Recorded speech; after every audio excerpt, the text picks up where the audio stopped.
Hey folks, Jonathan Wilson, just a little coffee break here. I'm gonna talk a little bit. This one is a Zen-x, and I was just kind of playing on the high E string there a little bit.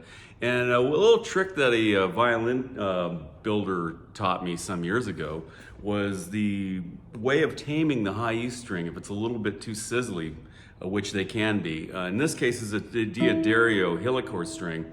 Many violin high E's are plain, but I do not want to see one of those on this instrument.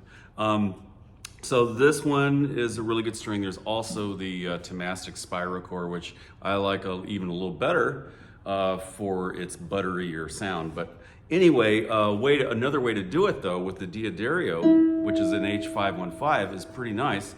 And what I've done is taken this rubber band, and I've sort of stretch it under the front of the string and behind it, and then it's knotted it up there a little bit. So it's a quick little hack, and what that does is it just takes away some of the little excess of harmonics and kind of balances it out with the other strings, or just the little, the rattly, sizzly kind of sounds we're talking about. So this one, we're getting a...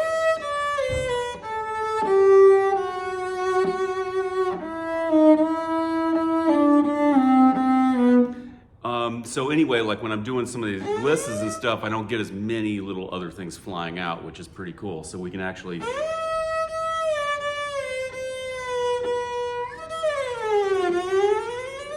That's what happens when I press down the high E string.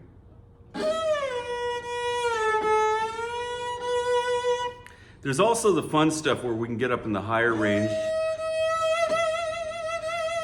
and do the sort of guitar vibrato grab and tug kind of approach.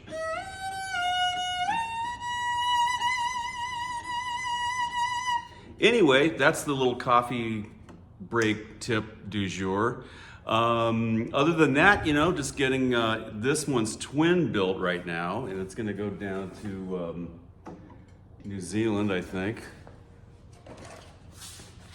So it's the same top. This is a it's a hemp top with a nice maple over it.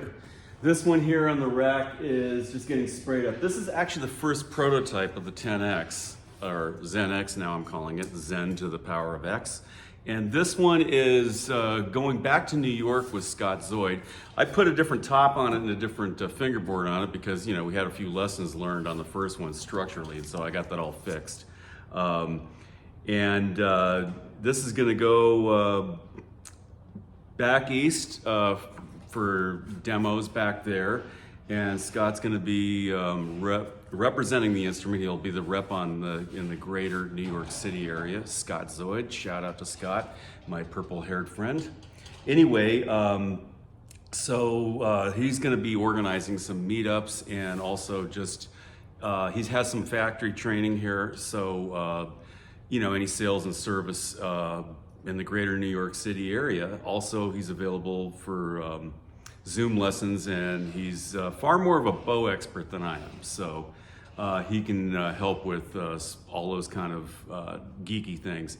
Anyway, I'm gonna get back, go grab my lunch, and jump back into the action here. Have an exceedingly awesome day. Stay inspired.